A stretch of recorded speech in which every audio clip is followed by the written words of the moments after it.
Lumi saw it before she saw his face, that familiar burgundy silk, twisted 2 inches left of center, the knot loosened like he'd been pulling at it all night. She registered the rain-soaked shoulders next, the way his expensive suit had gone dark with water, the way he stood in the entrance of the members-only bar like a man who'd sprinted 6 blocks and lost. The automatic doors slid shut behind him. He didn't move. "Your tie," she said, not turning around from her stool. "It's distracting." She heard him stop breathing.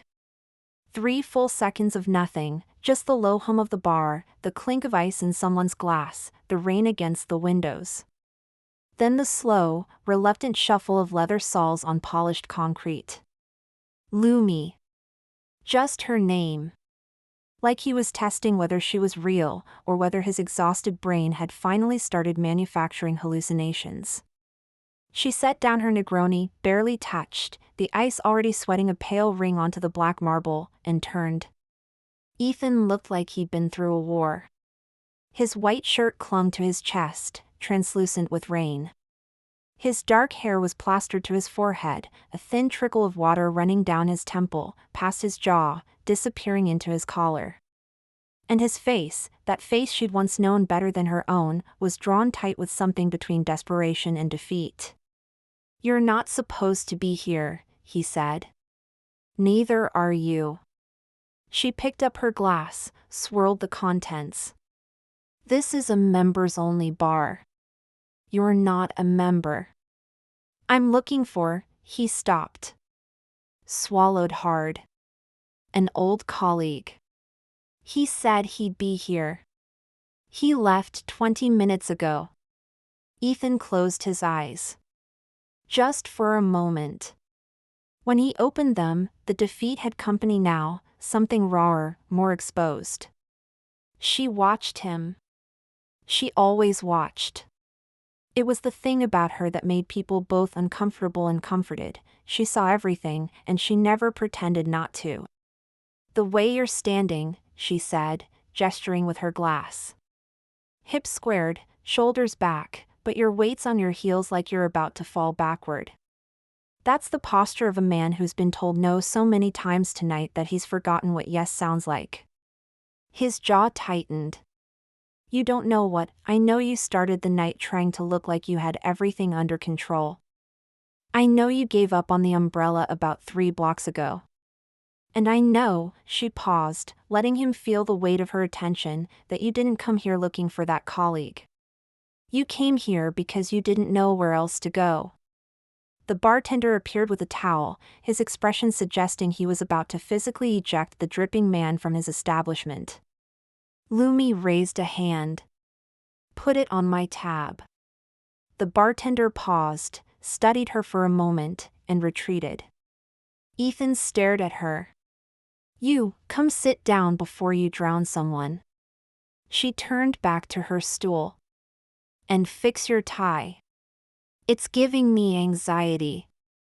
She could feel him hesitate.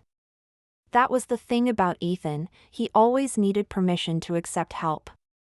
Even when he had nothing else to give, even when his pride was the only currency left, he'd stand in the doorway of a situation and wait for someone to tell him it was okay to step inside.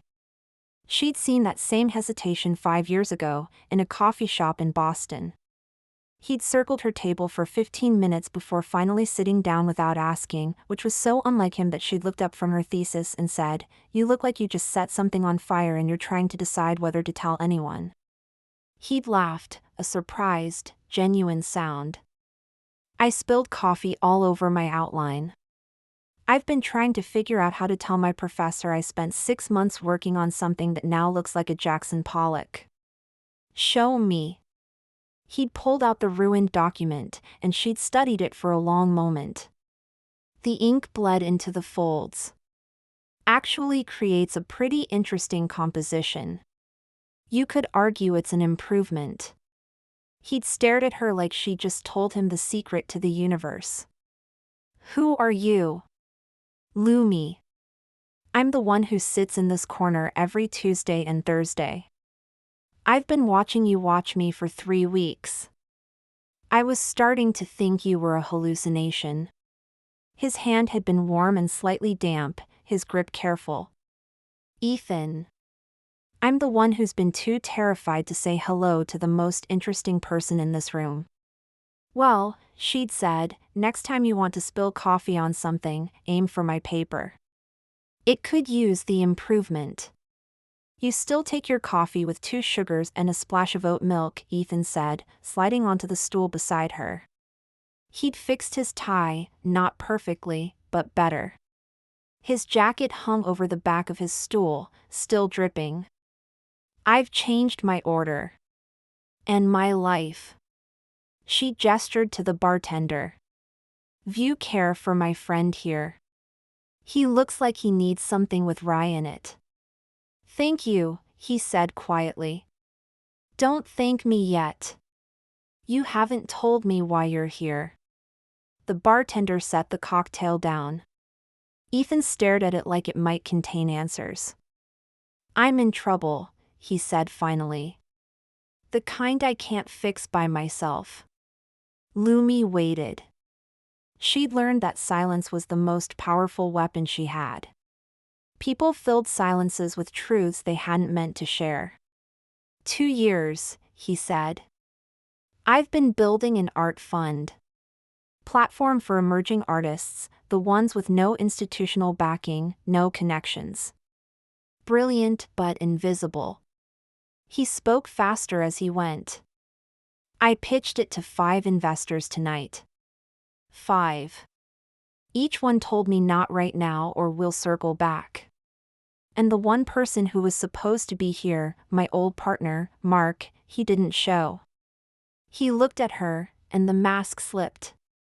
She saw the man she'd once known, the one who'd believed so fiercely in impossible things.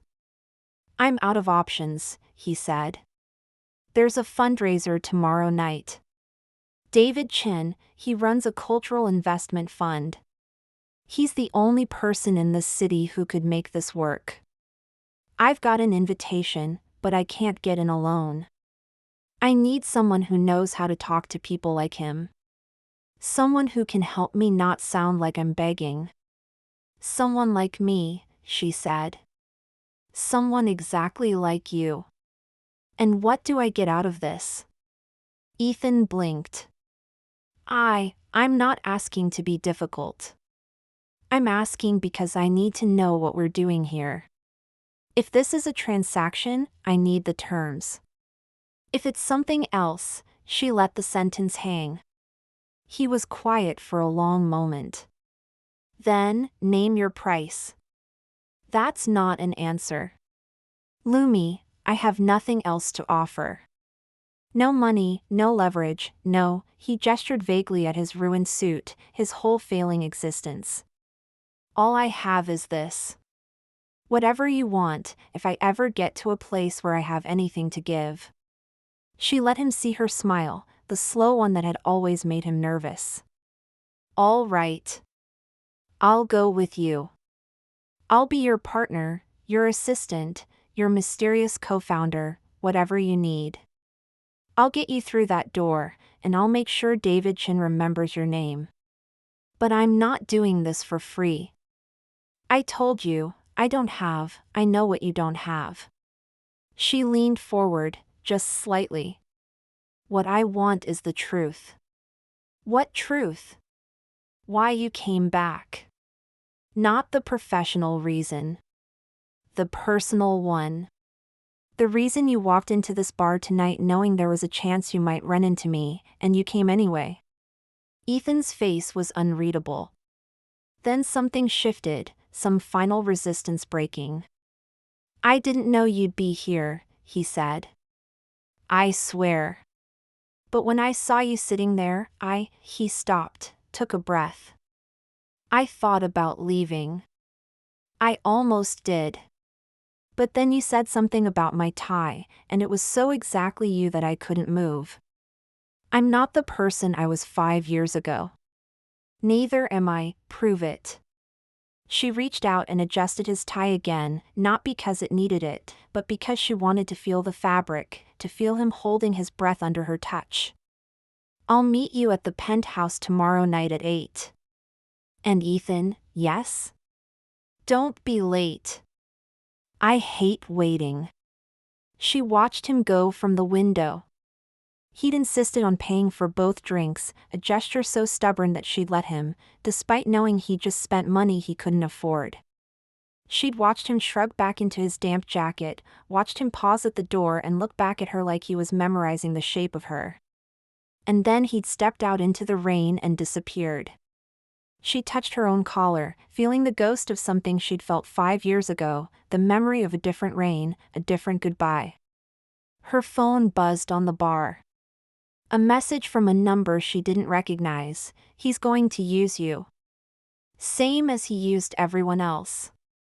Ask him about the missing funds. Lumi stared at the screen for a long moment. Then she set the phone down, picked up her Negroni, and finished it in one swallow. She didn't know who'd sent the message. She didn't know if it was true. But she knew one thing: she'd been watching Ethan for 5 years, and she'd never seen him lie about money. About everything else, maybe. But not about that. She paid her tab, retrieved her coat, and walked out into the rain. The next night, the penthouse on East 57th Street glowed like a lantern in the storm. Lumi stepped out of the elevator in a dress the color of midnight, simple, elegant, her shoulders bare.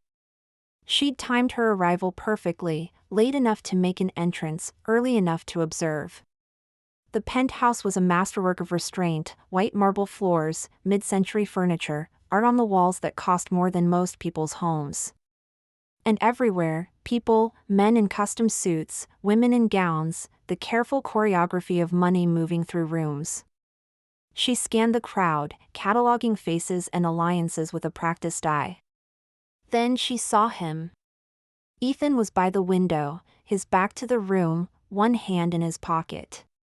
He'd changed into a different suit, navy, perfectly fitted. His tie was straight. He looked like he belonged.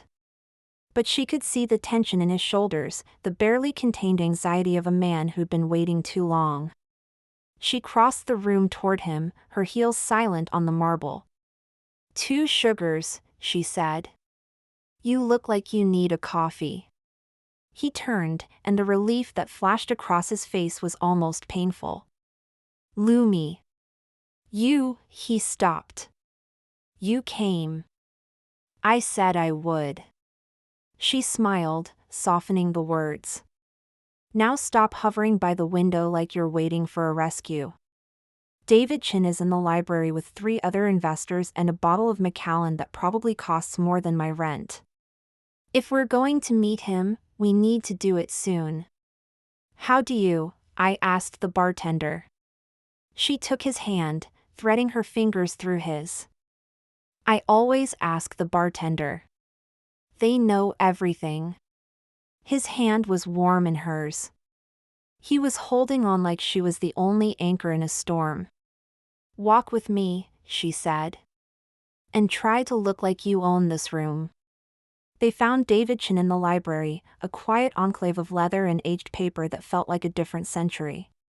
He was tall, silver-haired, with the kind of face carved by decades of ruthless decision-making. He looked up when they entered, his eyes sharp and assessing. Ethan. I was starting to think you'd changed your mind. David. Thank you for agreeing to see me. Ethan's voice was steady, but Lumi could feel the tension in his hand. I'd like to introduce you to my partner, Lumi. David's gaze shifted to her, the swift, silent evaluation that happened in a breath.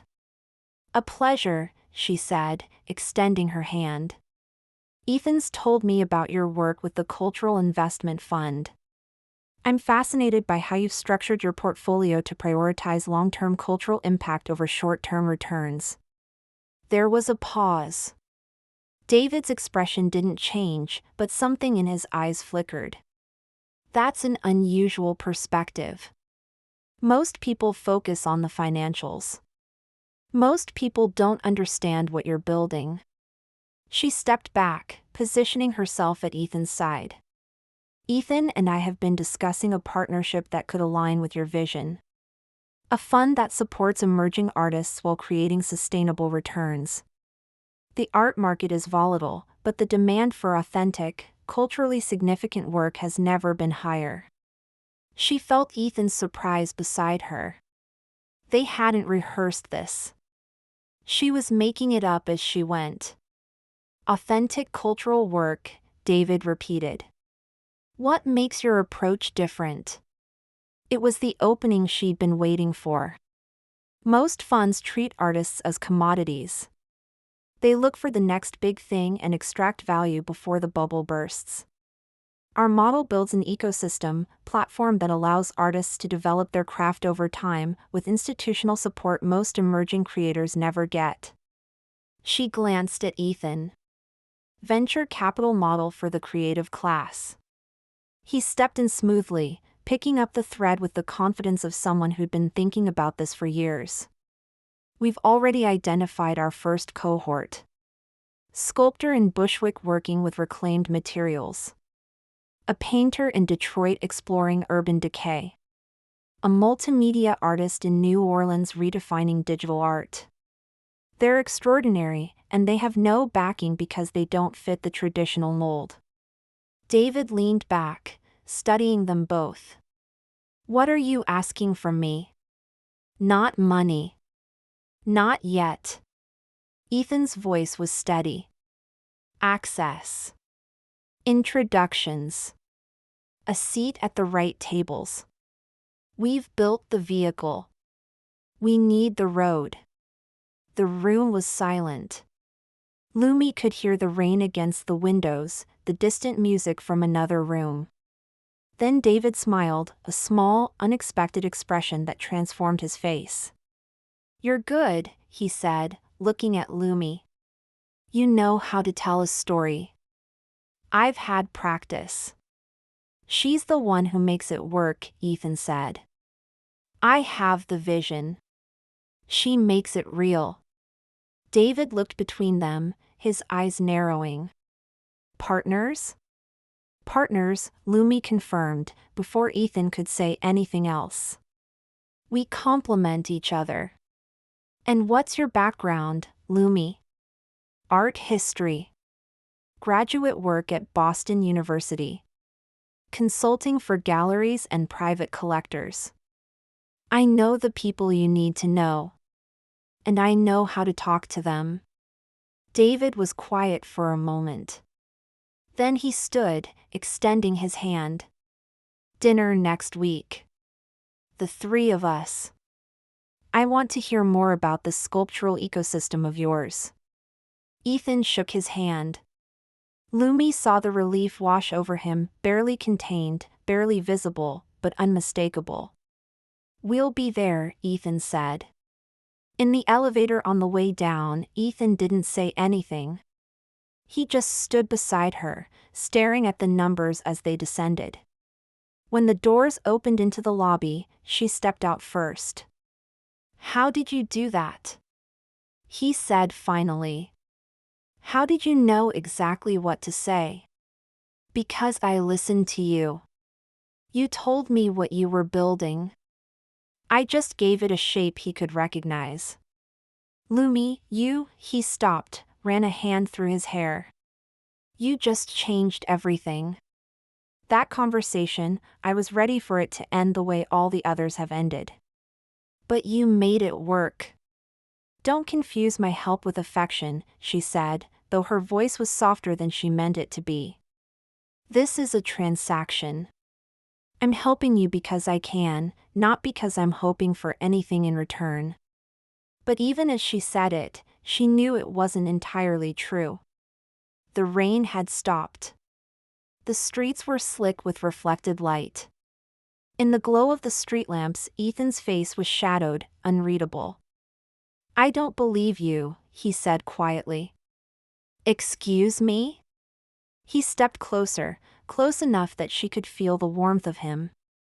I think you're still in love with me, and I think that terrifies you. She could have denied it. She could have laughed it off, deflected with the skill she'd honed over years of protecting herself. Instead, she held his gaze. What I feel, she paused. She could feel her control slipping, just slightly. What I feel doesn't matter. What matters is what you do. You can have all the access in the world, but if you don't change the things that made you leave in the first place, none of it matters. Then tell me what to change. I can't. She stepped back. You have to figure that out yourself. That's the point. She turned and walked toward the exit, her heels clicking on the marble. Lumi. She stopped.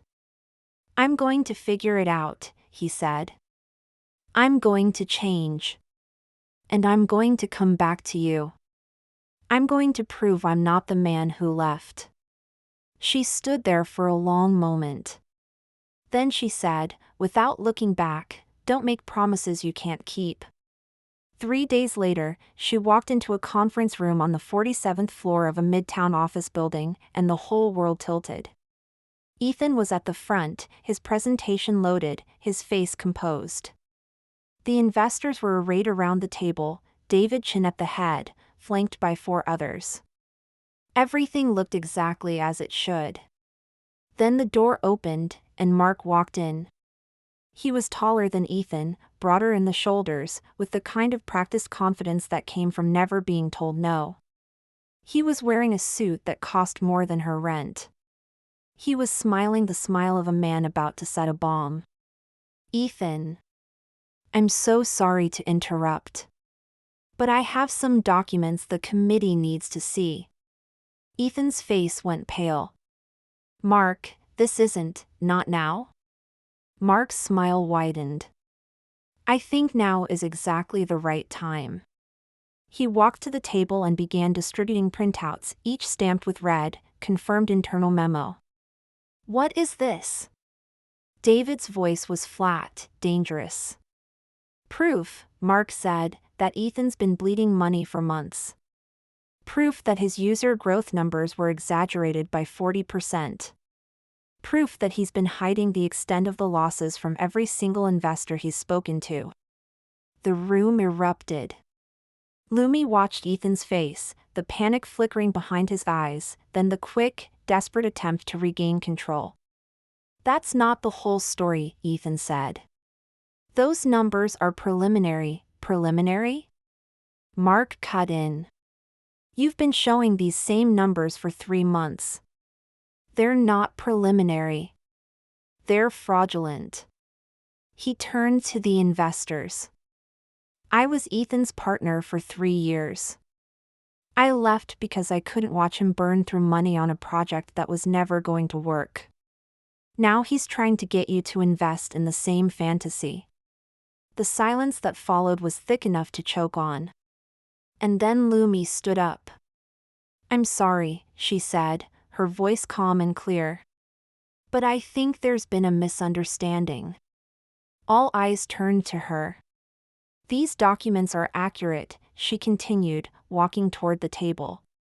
But they're incomplete. What Mark hasn't told you is that they reflect a specific period in our development, a period we've since addressed and corrected. She picked up one of the printouts, scanning it quickly. Yes, we had setbacks. Yes, some projections were optimistic. But we restructured our model, brought on new partners, and implemented a significantly more conservative accounting framework.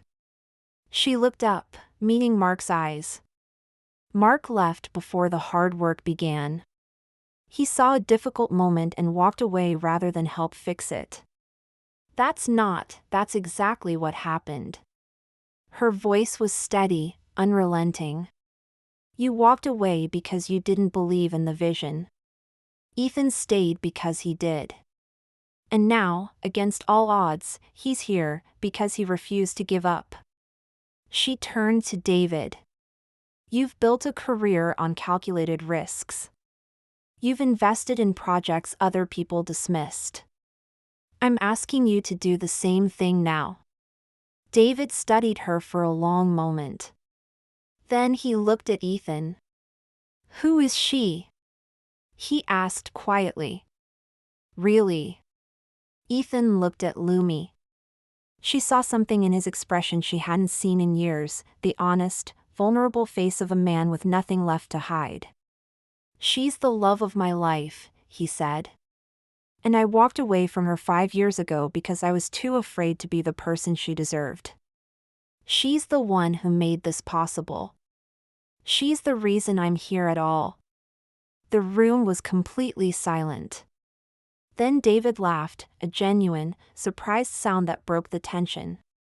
I've been doing this for 30 years, and I've never seen someone use their personal life as a closing argument. He looked at Ethan. You have 2 weeks to get your numbers in order. Real numbers. If they're solid, if you've actually fixed the problems Mark exposed, then I'll consider an investment. He stood, reaching out to shake Ethan's hand. But you owe that woman a drink. And an apology. And probably a lot more than that. After the meeting, after the investors filed out and Mark retreated with whatever dignity he had left, Lumi found herself in the hallway, her back against the wall, her heart pounding in a way she hadn't felt in years. Ethan cornered her immediately. How did you do that? His voice was ragged. You walked into the middle of a disaster and made it look like a victory. Because I know how to tell a story. She pushed off from the wall, suddenly needing to move. And because Mark was too arrogant to realize he gave us an opportunity. You saved me. Again. I didn't save you. I just gave you a chance to save yourself. He reached out and touched her face, just a whisper of contact, his fingertips brushing her cheek. His hand was trembling. She could see the exhaustion in his eyes, the adrenaline fading, leaving something rawer underneath. I'm going to be better, he said. I don't know how, and I don't know when, but I'm going to be the person you deserve. She should have stepped away. She should have said something sharp, something that would protect her from the hope that was rising in her chest. Instead, she heard herself say, "You already are." And the words left her before she could stop them. He stared at her. What? She could feel her control slipping. The mask she'd been wearing for 5 years, the composed, unbothered, unshakable Lumi, was cracking. I said you already are, she repeated, quieter this time. You always were. You just couldn't see it. She wanted to take it back. The words hung between them, heavy and impossible. But she didn't take them back. Lumi, his voice broke. Don't. She stepped back, out of his reach. Don't say anything. Not yet. You have 2 weeks to get your numbers right. Focus on that. Then we'll talk. She walked away before he could see her face fall apart. 2 weeks passed. Then 3. Ethan didn't call. He didn't text. He didn't send flowers or show up at her door. Instead, he did the work. Lumi heard about it through the grapevine first, from a gallery owner who mentioned Ethan had been spending time in Bushwick, meeting with sculptors. From a curator at the Whitney who'd seen him at an opening in Chelsea. From a friend who'd run into him in Soho and reported back that he looked exhausted, but focused. He was learning. He was listening. He was changing himself instead of trying to change her mind. On a Saturday afternoon, she walked into her favorite cafe on Bleecker Street and found a book on the table she always sat at. What It Takes to Let Go, by someone she'd never heard of. Inside the front cover, in handwriting she knew too well, I'm learning to stay. She looked around the cafe. He wasn't there. But he'd been there. He'd been thinking of her. She ran her fingers over the words, tracing the ink. For the first time in 5 years, she let herself hope. A week later, she got a text from an unknown number. 9:15 p.m. East River. The spot. She knew immediately what it meant. The spot was a section of the East River Promenade near the Brooklyn Bridge, where they'd spent the last hour of their relationship 5 years ago, watching the city light up across the water. He'd broken up with her there, in the cold, in the dark, in the rain. The worst night of her life. She didn't have to go. She could have ignored the text, blocked the number, walked away from this whole complicated mess.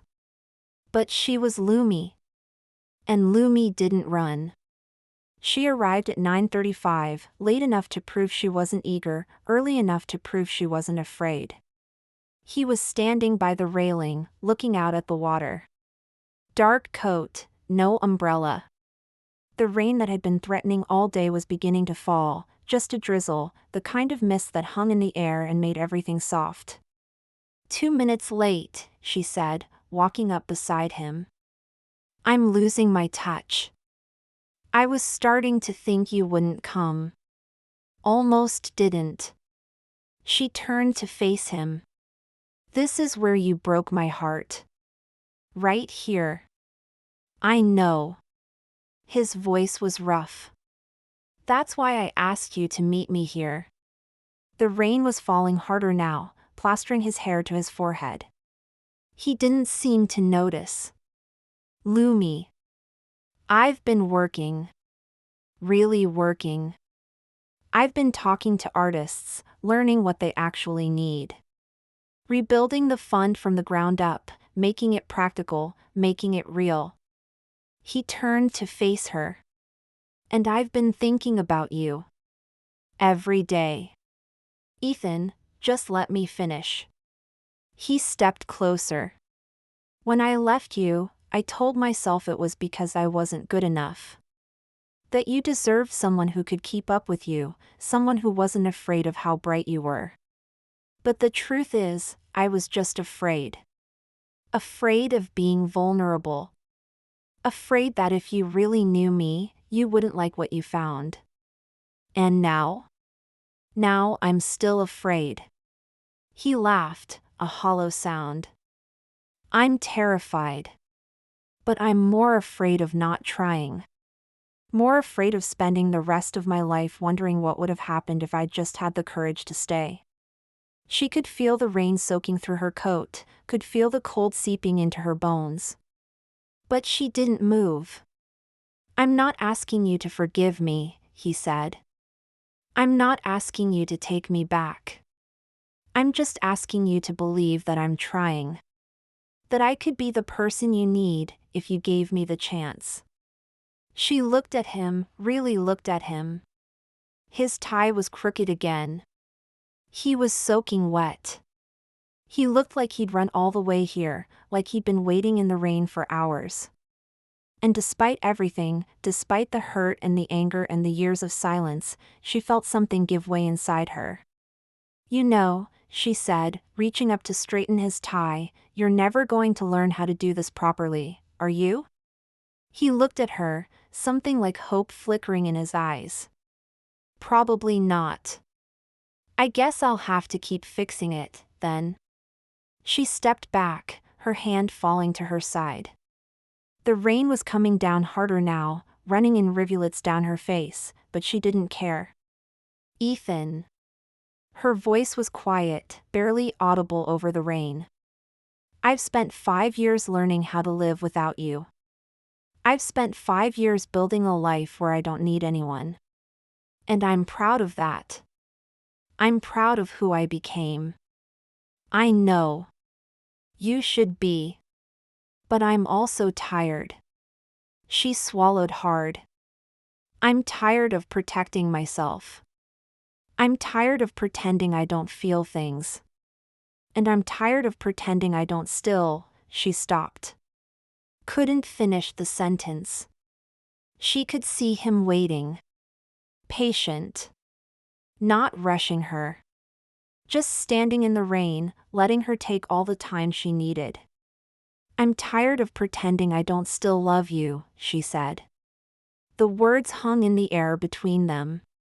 Ethan didn't smile. He didn't move toward her. He just stood there, letting the rain fall, letting her see the tears mixing with the water on his face. I'm not going to ask you to trust me right away, he said. I'm not going to ask you to believe me. I'm just going to keep showing up. Every day. Until you're ready. She looked at him for a long moment.